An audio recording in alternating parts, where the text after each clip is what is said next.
أعوذ بالله من الشيطان الرجيم بسم الله الرحمن الرحيم الحمد لله رب العالمين والصلاة والسلام على أفضل المرسلين على آله وصحبه وخديم أمته. Assalamu alaikum, chers frères musulmans. Assalamu alaikum, chers mokitalib. Aujourd'hui, nous allons aborder un titre intitulé Al-Kabaïr, les péchés capitaux. Toujours continue, c'est une section dans le premier chapitre, les péchés capitaux, Al-Kabaïr. Al-Kabaïr, qui sont au nombre de 20. On avait dit la dernière fois, en guise de conclusion, que les péchés sont répartis en 3 catégories. Ceux qui relèvent des imperfections du cœur et les péchés qui sont liés aux membres du corps humain, aux membres, les 7 membres, Jawar et Sapa, et les autres péchés qui sont liés au corps entier. Aujourd'hui, nous allons étudier les péchés qui sont liés au cœur, les défauts du cœur particulièrement. Dans Munawwir Sudur, Cheikh Ahmed Bamba, Khadim al-Rasoul, nous dit Kabaïr al-Asil Ishrina Badat Aman Nuqudhum Sahihatun Hadat.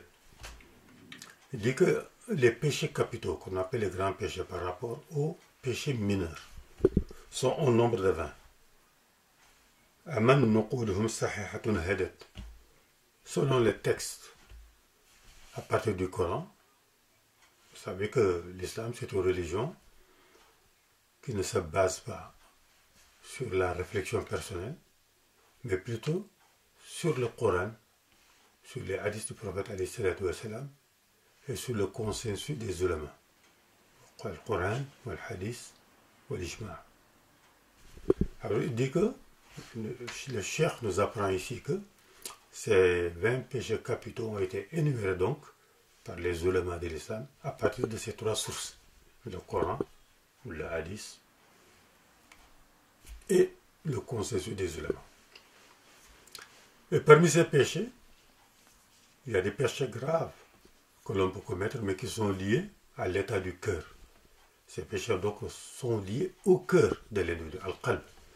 Comme on l'avait dit la dernière fois, un hadith du prophète sallallahu alayhi wa sallam dit il y a dans le corps humain un organe. Quand cet organe est bon, tout le reste est bon. Mais quand il est mauvais, tout le reste est gâché. C'est le cœur. C'est le cœur de l'être humain. Donc tout le travail se situe au niveau du cœur. Mais quels sont ces péchés graves? Le cheikh nous les énumère ici. Il dit Ujbun, wa kibrun, hasadun ma'ariya. Muqtassatun bil qalbi dalan fadriya. Il dit ils sont au nombre de 4. Nombre de 4. Ujbu. Ujbu, ce qu'on appelle le fait de se croire meilleur que tout le monde. La surestimation de soi. D'aucuns disent, pour utiliser un terme un peu savant, la préciosité. Quelqu'un qui se sent précieux par rapport aux autres. Qui peut-être se comparerait plutôt, se prendrait plutôt pour de l'or, alors que les autres ne sont rien d'autre. Ce qu'on appelle la préciosité, c'est un terme un peu barbare. Le kibr. Kibr, ça veut dire l'orgueil. Ensuite, hasad. Hasad, c'est la jalousie. Ma'ariya, riya, c'est ce qu'on appelle en termes simples le voyez-moi. C'est-à-dire l'ostentation, en termes plus compliqués, l'ostentation. L'ostentation, nous allons définir ces termes-là avant d'aller plus loin. Il dit que ces choses-là, ces 4, il y a des péchés qui sont issus de ces 4 imperfections qui sont liées au cœur de l'être humain. Au cœur de l'être humain. Donc ils sont au nombre de 4. Et si vous allez dans l'œuvre de base de Munawwir Sudur, qui s'appelle Bidayatu Hidayah, de l'imam Abi Hamid al-Ghazali, Il nous apprend que il y a 3 imperfections ou 3 défauts qui sont liés au cœur de l'homme et qui sont et qui sont les mères de tous les défauts liés au cœur. Les mères. C'est-à-dire que ces 3 défauts-là engendrent tous les autres défauts au niveau du cœur humain. Quels sont ces défauts-là? Il dit Al-Hasad, Wariya, Wal-Ujub. C'est ce que le Cheikh a amené ici. Al-Hasad, la jalousie. Wariya, l'ostentation. Wal-Ujub, la surestimation de soi, la préciosité. Le fait de se surestimer par rapport aux autres. Il dit que ces 3 choses-là sont les mères de tous les vices au niveau du cœur. Donc, donc, le devoir du mouride, du talibé ou du musulman, tout simplement, c'est de s'efforcer dans sa vie à purifier son cœur de ces 3 vices-là. Ces 3 vices qui engendrent tous les autres vices du cœur. Donc, ce sont les plus graves. Et nous allons voir ce que le prophète a dit dans un hadith célèbre par rapport à ces 3 vices-là. Dans un hadith célèbre du prophète, il dit que voilà 3 causes de perdition de l'être humain. Ça veut dire que ces 3 choses-là, se sont présentes dans le cœur de l'être humain, poussent l'être humain à la perdition. Quelles sont ces choses? Il dit Shuhun muta,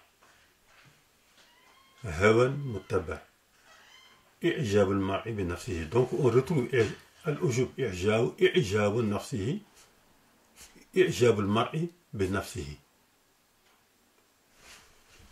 Shuhun muta, c'est quoi? Shuhun muta, c'est l'avarice, mais c'est une autre forme d'avarice. Il y a 2 sortes d'avarice.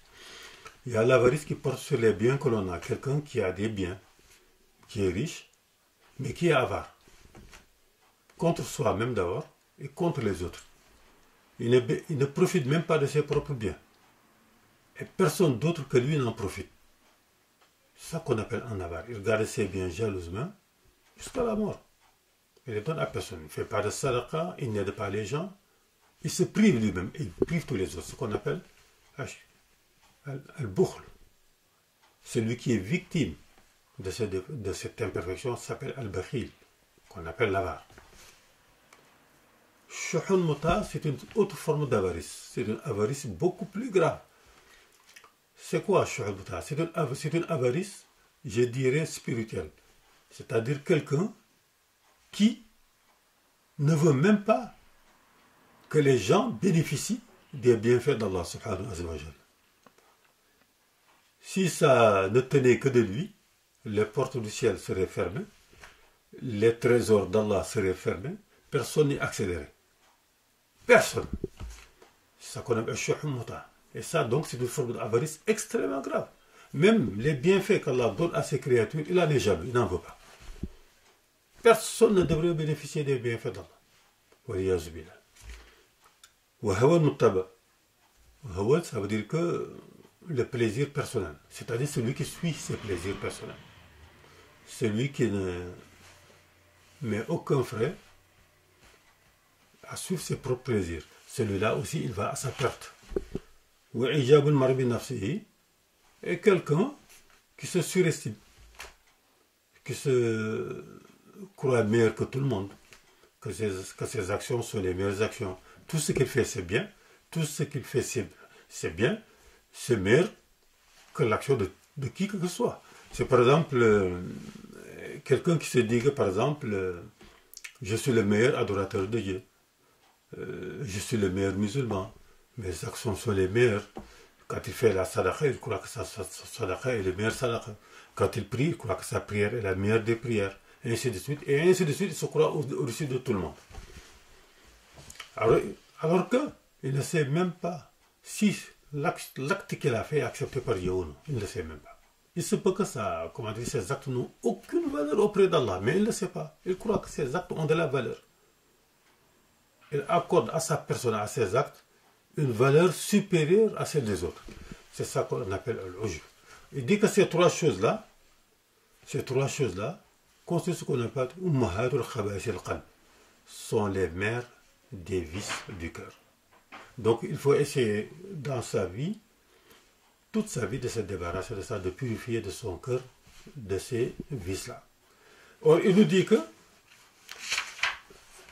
il est très difficile, extrêmement difficile pour quelqu'un de parvenir à se purifier de ces vices-là, parce que c'est un travail de longue haleine qui peut prendre toute la vie.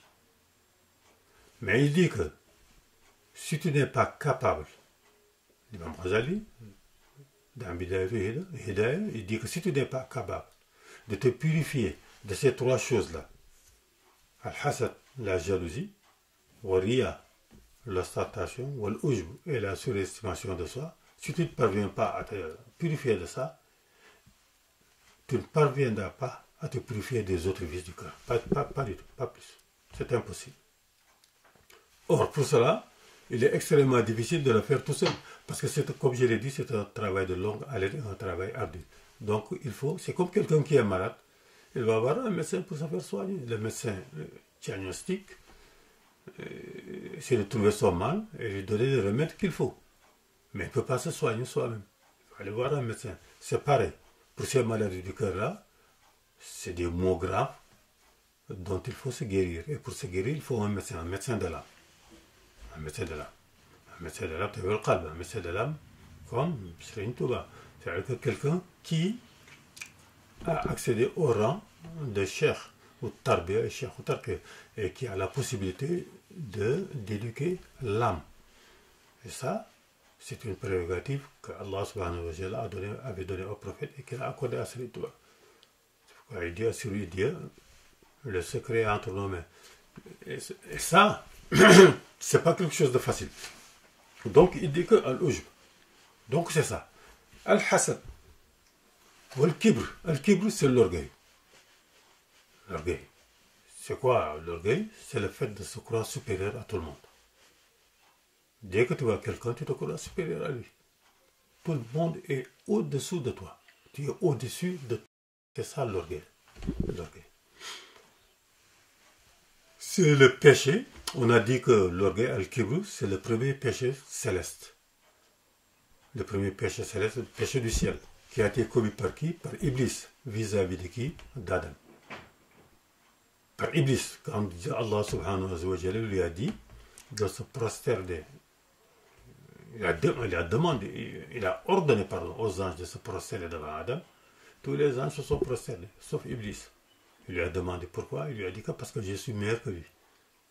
Parce que tu m'as fait de feu et lui, tu l'as fait de poussière de terre. Donc il se croit, il s'est cru supérieur à Adam. C'est ça l'orgueil. Il a refusé donc de se prosterner devant Adam par rébellion à Dieu, par orgueil. C'est ce qu'on appelle al-kibr. Donc on dit que c'est le premier péché céleste. Al-kibr. Et al-hasad. Al-hasad, c'est la jalousie. Un homme jaloux, c'est quoi? Il nous donne la définition de hasad ici. Al-hasad, la jalousie. Il a dit al-hasad khuluqun zamim. Il dit que al-hasad, la jalousie, c'est un trait de caractère minable. Très mauvais. Très, très mauvais. Il dit que ce trait de caractère minable est tellement dangereux pour l'être humain qu'Allah subhanahu wa ta'ala nous a recommandé dans le Coran de nous réfugier en Allah pour nous protéger contre ce grand péché, al-hasad.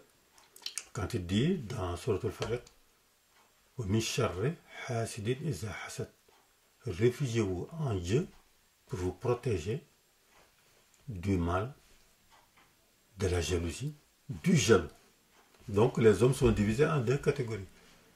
Généralement, al-hasoud ou al-mahsoud. Al-hasoud, c'est celui, al-hasid ou al-mahsoud. Hasid, c'est-à-dire que celui qui est jaloux.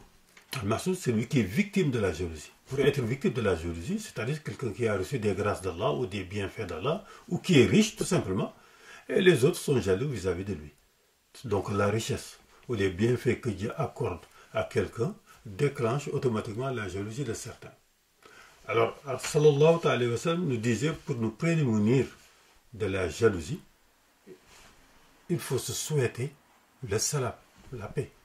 En se disant, par exemple, en se rencontrant, en se disant assalamu alaikum, le salut de l'islam, que la paix d'Allah soit sur vous, ça veut dire que tu souhaites à quelqu'un la paix dans ce monde et dans l'autre. Il dit que c'est le meilleur moyen pour éteindre le feu de la jalousie dans le cœur d'un être humain. Donc, c'est un péché extrêmement grave. Al-Hasad. C'est ce qui a poussé Iblis aussi à faire sortir Adam du paradis, en le trompant. C'est pour le priver des bienfaits du paradis et le faire parachuter sur la terre où il va rencontrer toutes sortes de difficultés, la faim, la soif, la misère, la maladie, les guerres, la mort même. Alors qu'au paradis, tous ces mots n'existent pas, même pas la mort. Donc ça, c'est ce qu'on appelle Al-Hasad. Al-Hasad, on dit que Al-Hasad, la jalousie, mange les bienfaits, les bons actes de l'individu, comme le feu mange le bois. Comme le feu mange le bois. C'est-à-dire que si quelqu'un est jaloux, même s'il passe tout son temps à prier à la Mecque, ces bons actes ne serviront à rien. Parce que dès qu'il commet un acte de jalousie, cet acte de jalousie annule tous les biens, tous les bons actes qu'il avait commis. C'est ça le danger de ce qu'on appelle Al-Hasad. C'est pourquoi on dit Al-Hasad, yakulu al-hasanat kama takulu nar al-khatab. La jalousie entame les bonnes actions comme le feu entame le bois, le brûle et l'anéantit. Donc voilà ce qu'on appelle la jalousie. Et ce qu'on appelle Ria, Ria c'est l'ostentation. Ria c'est quoi? C'est quelqu'un qui montre ses actions, qui n'agit pas pour la face d'Allah, mais qui agit pour bénéficier de la satisfaction des individus.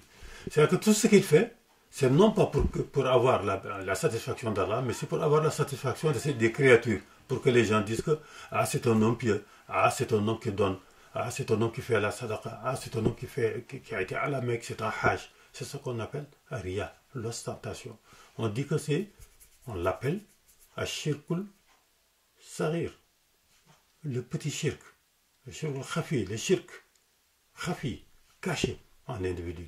Parce que tu associes à l'acte d'adoration au autre qu'Allah subhanahu wa ta'ala. Au lieu de prier pour la face d'Allah, tu pries pour les gens. Au lieu de gêner pour Allah, tu gênes pour les gens. Ce qu'on appelle Riya. Donc, c'est un péché extrêmement grave.